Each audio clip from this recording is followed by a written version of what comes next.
On May 31st of 2014, Anissa Weier and Morgan Geyser lured their friend and classmate Payton Leutner into the woods and stabbed her 14 times.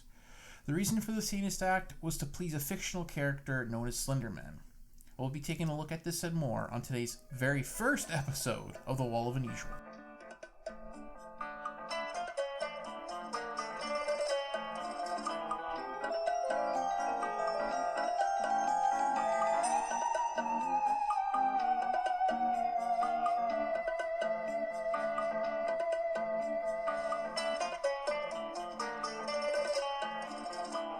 Hello, welcome to The Wall of Unusual. I'm your host Chris, the keeper of the unusual, and welcome to my very first episode.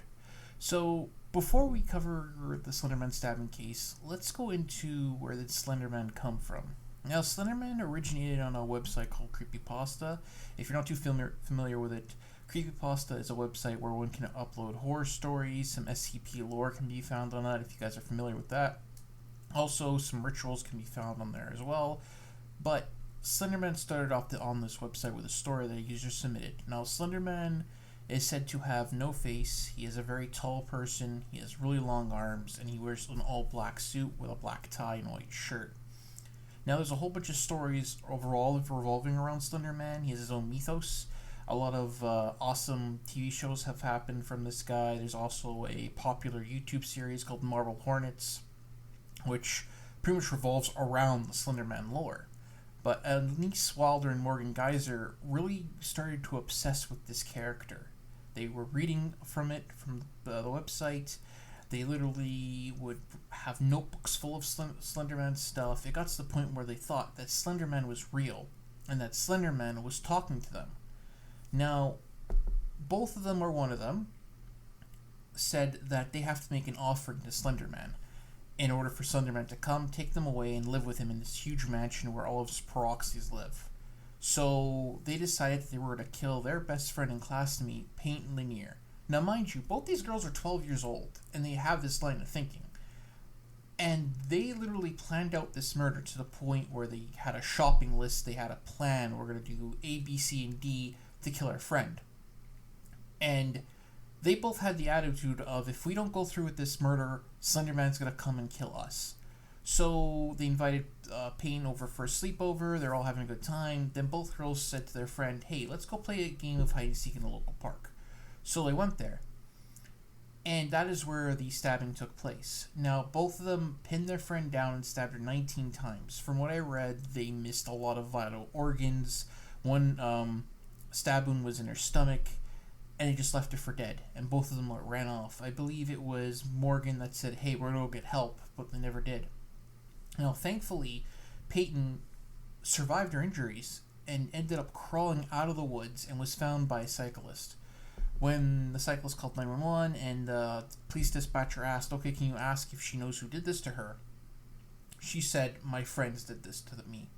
Now, both Weiser and Geyser were picked up by local police walking on the road towards the highway because they thought, hey, this is how we get to Slenderman's place for some reason. Now, again, when police searched both their rooms, they found an altar to Slenderman. They found a lot of things. Now, the thing I found interesting about this case is the interviews that Weiser and Geyser, that kind of rhymes, gave to police. Now, Geyser really didn't show any sympathy, any remorse to the victim and what they did. It kind of reminded me of serial killer Richard Ramirez or any other serial killer. They would literally not care. Like when I believe a reporter when interviewing Richard Ramirez asked, hey, what is the thing you're into, blah, blah, blah. He kind of like, I'm into this, very monotone, very like, you're bothering me, or I'm in court dealing with a traffic ticket and I can't be bothered with this. So she didn't really care at all. Like a detective asked her, hey, so how did you stab your friend? And she's just like put her arm up and down. She's like this, I don't know, you should know this. And didn't really care that she was there. She didn't care that she did this horrible act to her friend. But on the other hand, Weiser, she showed a lot of compassion. She was crying. The detective asked her, did you think you had to do this? She's like, yes, I did. And Detective Eaton asked her, like, did you see Slenderman? Do you see him? And she's like, yes, like, we saw him when we were walking in the woods. I saw him poke his head around the tree. There's a tree branch snapped, and no one else was moving. He does talk to us sometimes. And they continued on with that. Now, the way this was going to play out in court is both of them were being charged. One of them, Geyser, was being charged with first-degree murder. Homicide Class A is a felony. This is U.S. And Weiser was being charged with second-degree murder, homicide, Class B felony. Now, they decided to not proceed this in juvenile court and try them as adults. Now, from a video I watched, the prosecutor said that they wanted to treat them as adults because if they did this to another child, so I guess they didn't want to make an example of it, but they wanted to say, hey, listen, you did this crime, you're going to have to deal with this now and deal with the consequences.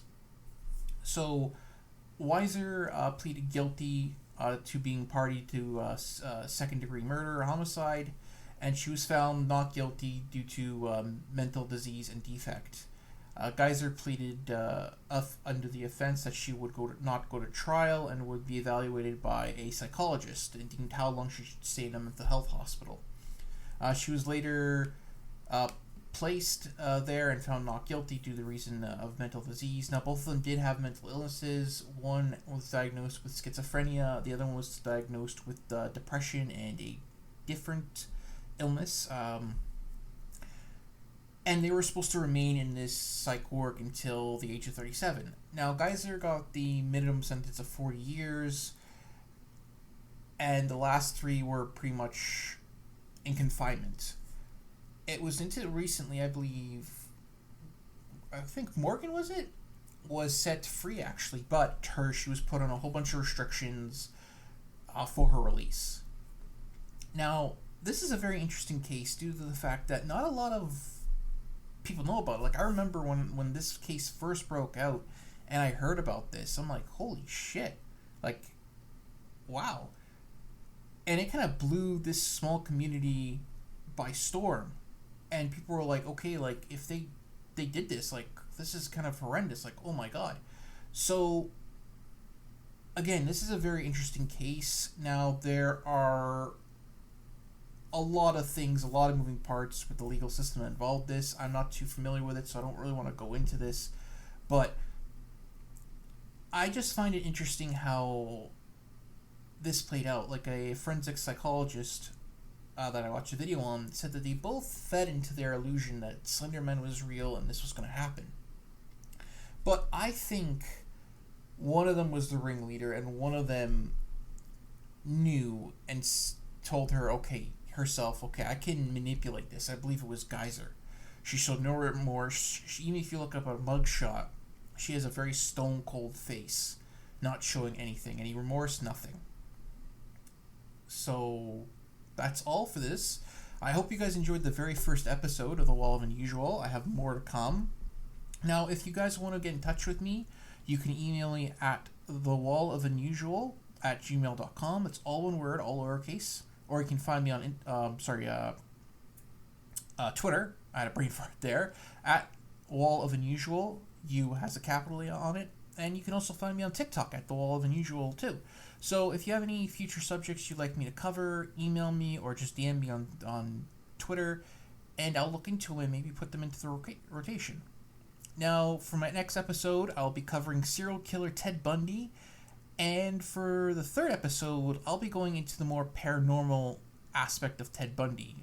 They say his ghost is still seen around where he was executed, the prison he was executed, and I actually have a guest on for that too.